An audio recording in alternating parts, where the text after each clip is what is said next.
Holy shit. They actually did it.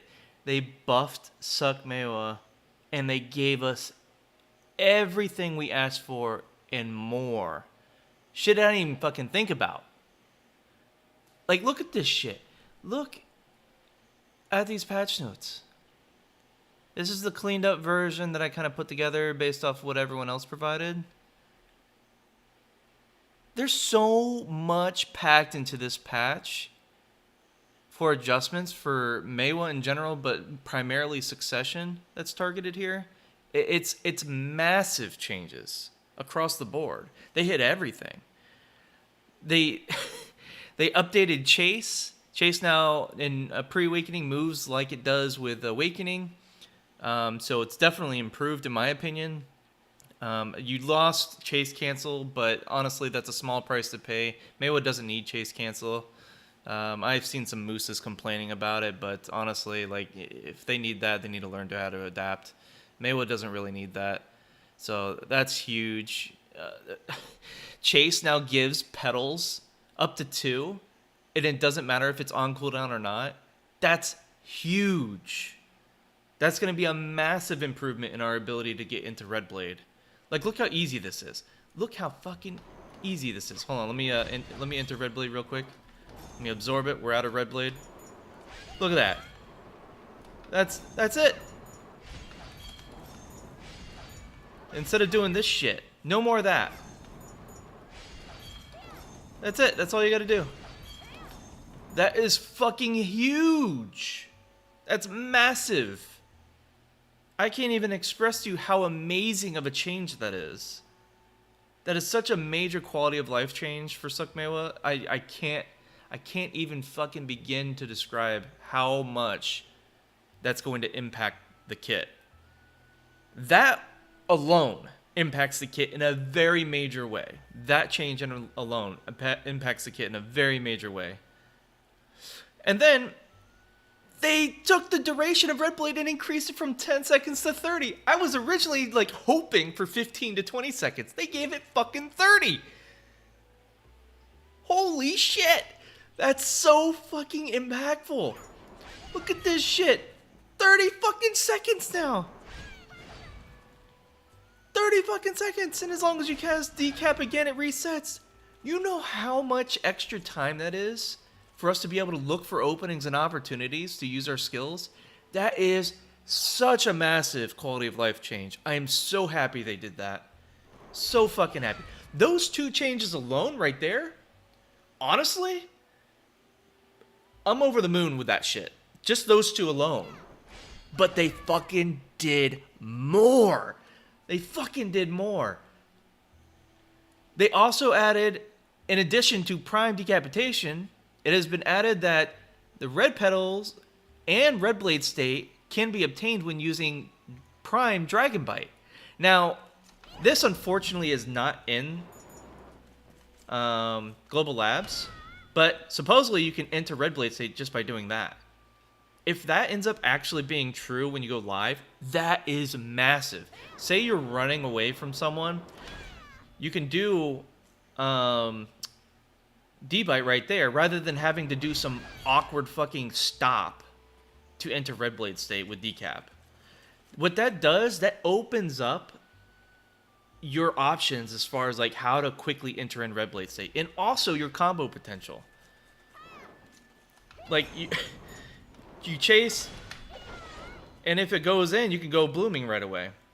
Because they also did another change where they improved D-Bite skill connection into blooming, both prime and normal blooming. So let's assume we're at two petals right here, and the D-Bite actually helps us enter Red Blade State. So we enter Red Blade State, and then we blooming. That's fucking huge from a beginning combo point of view, or even just like combos in general. Say you get a float on someone, and then you re-stiff with their standing animation with D-Bite, and then go straight into blooming, and then refloat them or KD them. That's fucking massive, especially for back attack damage with blooming. That's so good. So fucking good. Alright, let's get into the next set of changes here. So, Next was Succession Maewa's Will. It's been changed so that basically whenever you have 2 red petals, it used to allow you to enter red blade state, but they removed that. Honestly, with Prime D-Bite allowing you to enter red blade state, no one cares about the Maewa's Will entering red blade state. Perfectly fine. I'm okay with that. Next, we have Red Blooming. So Red Blade Blooming, its activation speed was increased, and this is pretty significant in my opinion. Basically, it kind of had like a little bit of a wind-up before, but now, like for example, when you're chasing, it's so fast. It's so fucking fast. If you are looking to hunt someone down that's running away from you, and maybe they have a movement speed debuff on them, you can run them down and just fucking blooming them, draining all their mana, interrupting their skill connections, and potentially CCing them from there after that. It's so strong. Like, look at this shit. Like, that's so good.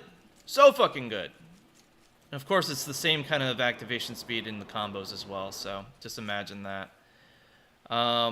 Massive change, in my opinion. Really, really strong.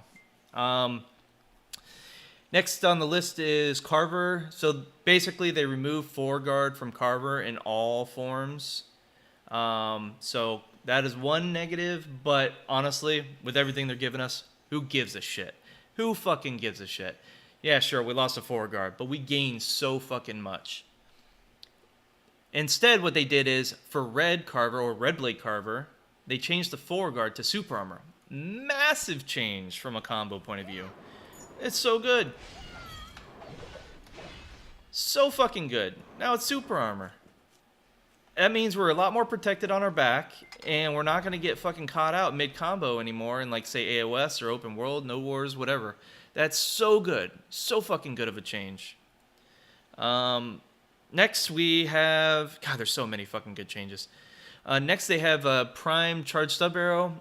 Alright, so they changed the bleed and how it works. It used to be 80 bleed every 3 seconds for 18 seconds. It's now 40 bleed damage every 3 seconds for 54 seconds. A much longer duration and overall more damage. It's just not as spiky, I guess. I'm not really sure on the reasoning for that. I can't pinpoint why, but whatever. I don't, honestly, that's like whatever to me. That doesn't mean anything to me, honestly. But maybe that's because in AOS, if you stacked bleed damage, it would literally counter an HP pot. So if someone V'd, they would die to the bleeds. But it's like a pseudo ninja e-buff thing. It's like really crappy in comparison. But that's something I was doing. But yeah, so not a big deal, honestly. Whatever.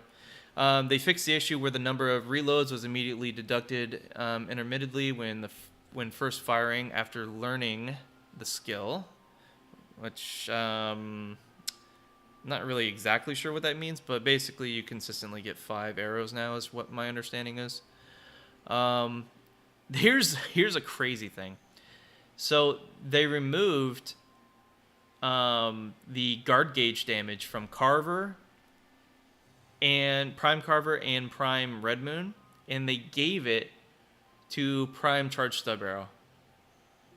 And they made it 20% guard gauge damage. That is huge. I can't even describe to you how strong that can be. Like,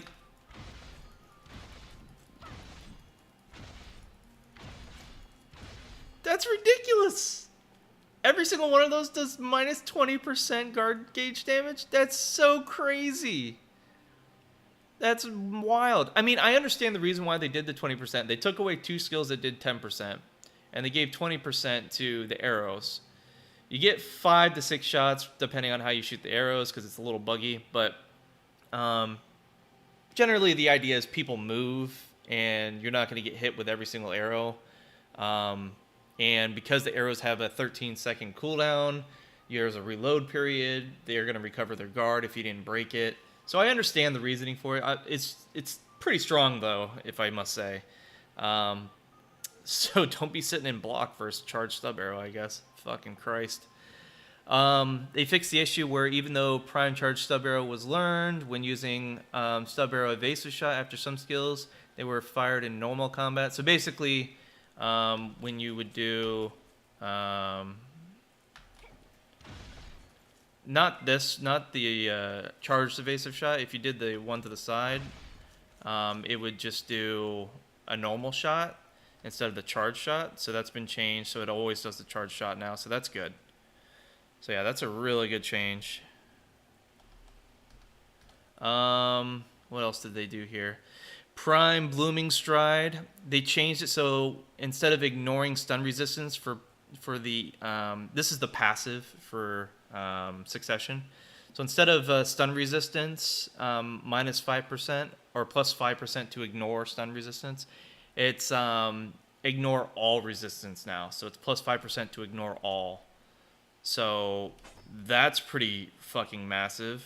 That is this skill right here. So ignore all resistance plus 5%. So that means floats, stiffs, stuns, knockdowns, knockbacks, all the main ones we use. Now, specifically for Succession, we only have like one knockback, which is our kick, roundhouse kick. So that one will be the only one that's impacted by it. But we have some decent floats like Blind Slash, Red Moon, Carver, Upper Kick if you want to use Upper Kick. That's an option. But those are the good floats. Oh, Cyclone Slash, Decapitating Cyclone are good floats too. Stuns, we're kind of limited on our stuns. It's pretty much just normal blooming, which you won't, you'll pretty much always be in Red Blade state, so you're probably not going to use the stun from that. And Decapitation as well has a stun if you're not in Red Blade state. If you're in Red Blade state, it's, I believe it's removed. Yes, it is removed in Red Blade state. So those two instances where you stun are like, you're never really going to stun, honestly. So it's mostly just the float, stiffs, and knockback from our new updated grapple arrow, which I'll get to in a second. So that's really impactful. That's cool. Let's see here. Prime Whirlwind Cut. This was just a stamina change from 70 per hit to 50. That's going to help. It's going to help. It still has stamina lock on it when you're using the skill and lingering it, so that's still a thing. But at least it's a little bit less. That'll help. Good change. For Prime Carver, they also did a stamina consumption change from 120 to 70. That's pretty massive. So I'm really happy to see that. That's good. None of these stamina changes are in Global Labs on the tooltips, so it's not like something I can really show or represent. So the one for Whirlwind Cut, one for Carver, they don't show the proper number. They show the old number. Let's see here. What else? Dragon Bite, they changed from 150 stamp to 100 stamp. That's also really good because that's a skill we use quite a bit as well. Especially now, since we're going to be probably using D-Bite a lot to enter Red Blade state. So having that stamina cost be a little bit lower is nice. They also mention basically the improved link between Prime Blooming and Prime D-Bite. So when you do D-Bite and go into Blooming, it'll connect much, much more quickly. So that's really good. Blind Slash Prime, Blind Slash specifically, they changed the attack range of its attack damage and extra attack damage to be the same. And the damage itself and the extra damage has been changed to apply the same amount of damage. So the damage will be improved. But to represent the new distance for Blind Slash, this is so good. I believe it's right here. Yeah, look at that shit. Look at that shit. That's so good. That's so good. You want to see a comparison? Look at this. Look at this. There's so many times when you're comboing someone and you're like barely outside the range. Look at that. Absolute Blind Slash doesn't hit dick. It doesn't hit anything. It just whiffs. No range whatsoever. I think it'll hit here. Barely hits there. Let's move up a little. Move back a little bit.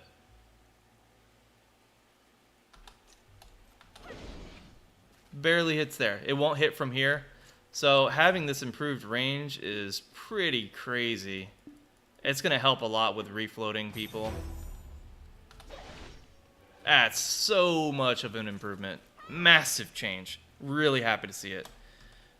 Fucking amazing. So that's awesome. Let's see here. Blind Thrust. Basically, Blind Thrust, Absolute, and Prime. This... God, there's so many changes in here. I don't know which change is the best change. I feel like the Chase one and the Lingering... or the Duration change was the best one, but there's so many good changes. Blind Thrust. It used to say melee accuracy rate, and it said minus 30% melee accuracy, but it was actually, in all actuality, it was only minus 30 accuracy, so it was 7.5% accuracy on melee specifically. Well, they changed it now to all accuracy rate minus 18%, and it's a true 18%. That is huge. That makes Evasion so fucking strong if you land this. Mind you, it is unprotected, but it's fast. So, you know, if you land it, that's minus 18% accuracy that this target has now. That impacts not only against you, but also your teammates. So Evasion becomes infinitely stronger when you actually land this debuff. It's like how ninjas and kunos and a few other classes have basically smokescreen, I think is what it is, that gives them a plus 9% evasion rate buff. That's their skill bonus that improves their evasion. Well, this is just another version of that. It's a lot riskier, it's unsafe, and you have to land it on your target, so you have to actually connect with them. But it's stronger than theirs. So, with those inherent risks in mind, it's fair, I want to say. I mean, like, it's not too hard to land a blind thrust. It's just risky. There's so many protected skills out there nowadays that actually have CCs. It's risky. So, you want to land it on a skill or on a player that's in a elongated animation, a very long super armor animation, and then connect that with them. And then after that, you fight them up in their face, and they can't hit you for shit if you have any amount of evasion. And this change affects both Awakening and Succession, so that's really, really fucking strong. I believe Musa got this as well, so really strong for Musa too. Blind Thrust. After using 4 Blind Thrusts, pressing and holding spacebar will remove the additional attack animation. Thank God, because that was garbage. It has been improved so that Blind Thrust can link during forward chase. So that is cool. Look how smooth that is. That is really cool. That's going to be so nice. Now, there is a little bit of a weird thing you can do. If you hold the WW key and do the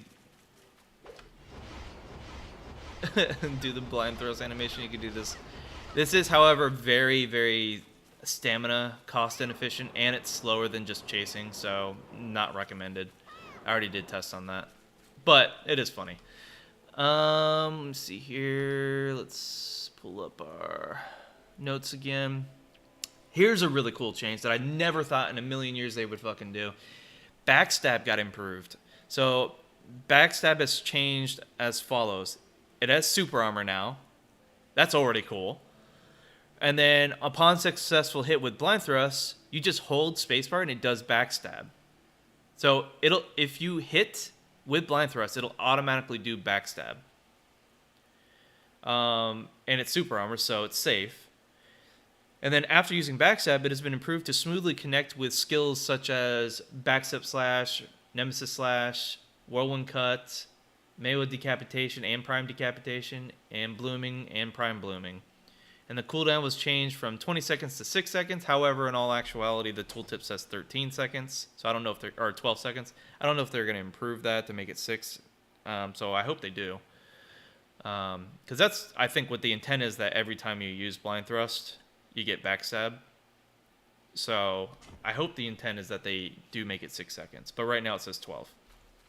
But yeah, so what that looks like, let's say What are some of the skills? Backstab slash. So let's do. So I actually fucked up there. I actually did a second blind thrust from behind. So I'll do it here in a second. Gotta wait for backstab to come off cooldown. So that's what it looks like there. So really smooth. And it helps out with the protections a bit. Nemesis Slash is another one. So that's a really cool one because you catch with a stiff, you do backstab, which does massive damage, mind you. It does really, really, really fucking good damage because it's only 35% PvP reduction and it's 1520 times 4 and it's 100% crit. It hurts. It fucking hurts. And that was actually a pretty cool combo. So like, watch. That's a very good combo. That's so good. And you can use Nemesis Slash for the flow and do full air attack with Red Moon. That is so good. That's a massive improvement for Backstab. And that's just one example, but we'll move on. There's so much to go over. So yeah, really fucking good change. I am so happy with that. I'm glad that they incorporated Backstab and got that to actually be a useful skill. And then on top of that, Nemesis Slash can be used now in a combo. So that's cool. I like that. I'm all for that. God, there's so many good changes. All right, so now we're getting into the last set of changes here. Stub Barrel, the first shot was changed to be faster. No more of that RP animation shit. It's gone. It's fucking gone. Let's show that shit. I have no arrows on my buff bar.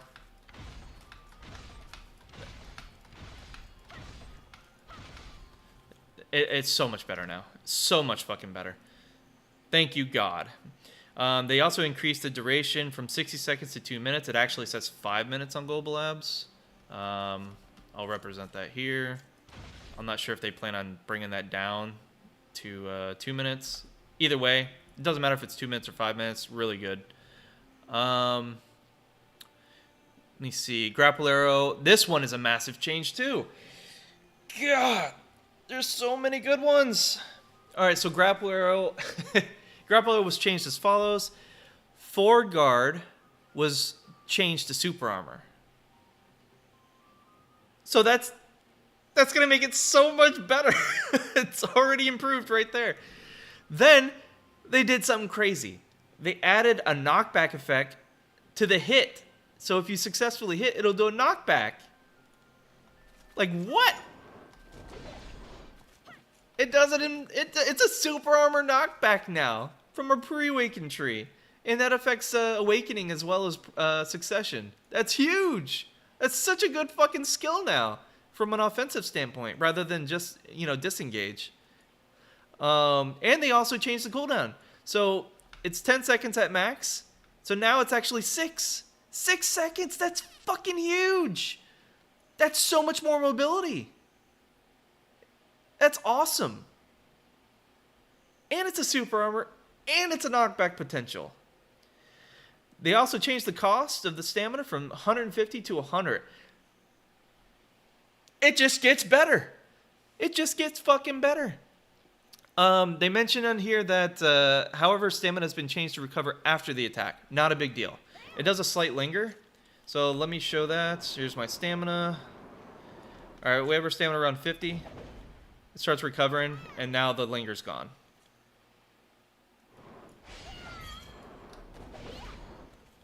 Not a big deal.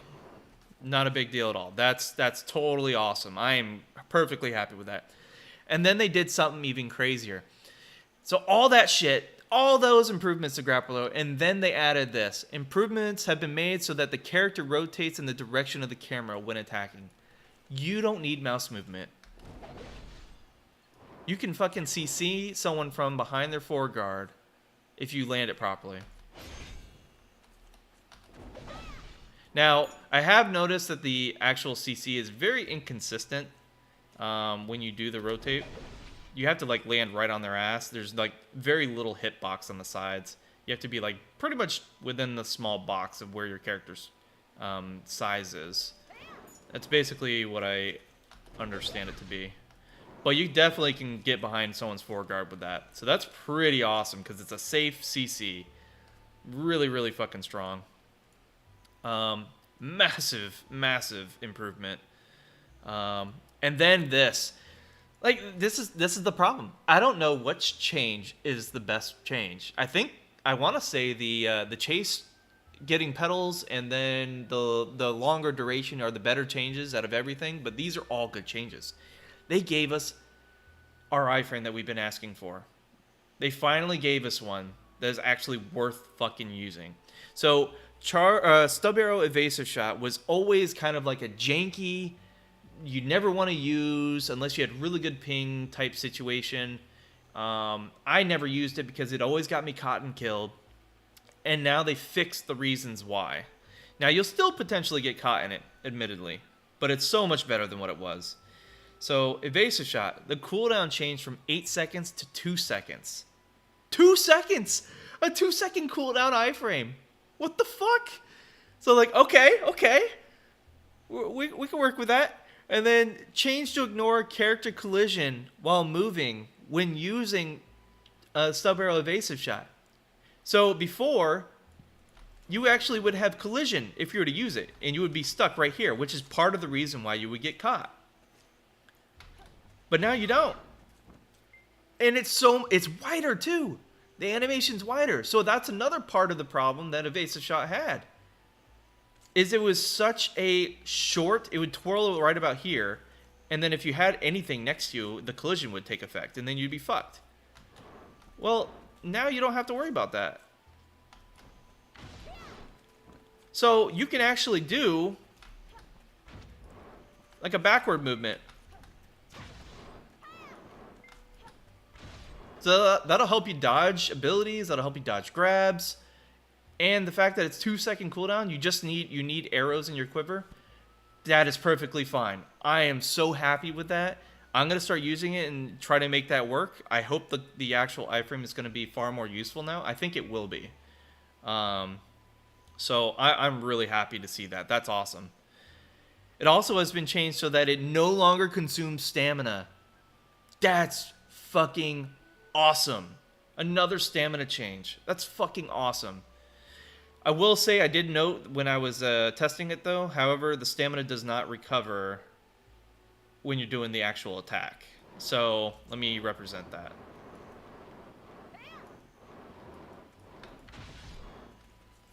So stamina is about 50. As you've seen, it won't do any stamina recovery during it. It just won't cost stamina now. Perfectly fine. I'm okay with that. That's okay. I'm perfectly content with that. Because it was 200 stamina before, and then it was a crappy iframe. Now it's actually potentially a really, really, really, really good iframe. And it has no stamina cost. It just doesn't let you recover. Perfectly fine. All these changes. It's fucking massive. It's so fucking good. I hope you're all as excited as I am, because Succ Mae is the only Mae now. That's how I fucking see it. Like, that's crazy. Oh, man. So, to recap, here's the stamina changes, kind of summed up. Grapple Arrow has a little bit lower stamina cost. Evasive Shot has no stamina cost, but does not recover stam during the shot itself. Whirlwind Cut has a little bit lower stamina cost. Carver has a lower stamina cost. Dragon Bite has a lower stamina cost. These are all great improvements for our stamina management. Will it fix the problem? I think it'll improve the situation greatly, especially because Grapple Arrow now is a 6-second cooldown, so it's much better than using a couple chases, and chase itself is a much longer distance travel than the old pre-awakened chase. So I think with all those things combined, that will make a significant impact on Succ Mae's ability to actually manage their stamina. Massive changes. And then the awakening changes, basically how these things affect awakening. Absolute Carver has no foreguard. Absolute Blind Thrust will have the all accuracy rate minus 18%. So yes, awakening and succession can make use of evasion in a very, very strong way if you land the absolute blind thrust. So it just makes evasion so much stronger for Maewa. I think it's clear now that with these changes, unless the meta shifts heavily towards evasion where everyone's running evasion, you probably should just go evasion. Like, I'm actually planning to go evasion soon too. I've just been building up the resources to do it. But yeah, massive change. Great change. Stub arrow, the faster shot, so no RP animation for awakening as well. The grapple change does affect awakening, so they get the grapple change as well. 6-second cooldown, super armor knockback. That's awesome. The evasive shot change affects awakening as well, so they also have the 2-second cooldown, no stamina cost, improved evasive shot. Awesome change. And they also got the backstab change. However, their combo potential with it isn't near as good as Succession's, but they can still do some useful stuff with it. So, yeah, they got all that stuff too. That was the Awakening's iteration of the changes. So, yeah, man, like, I don't even know where to begin. Fucking PA did such a huge change for Maewa, Succession Maewa specifically. It's game changing. It is game changing for sure. Now, with the meta as it is, how will these changes like impact the meta? Well, ultimately, we still take a fuckload of damage, but if you go evasion, that'll help. So there's that. You just got to make sure you have enough AP to support going evasion. And then also have the offhands to help support that build for when you run into other evasion targets or you need more evasion to counteract the damage you're taking. But yeah, I think Succession Maewa can perform now pretty well in both open world, Node Wars, Sieges, AOS, Red Battlefield, yeah, wherever. I think it's going to be a massive change for Succession. So yeah, I'm pretty excited. All right, everyone. Take it easy. I'll catch you on the next one.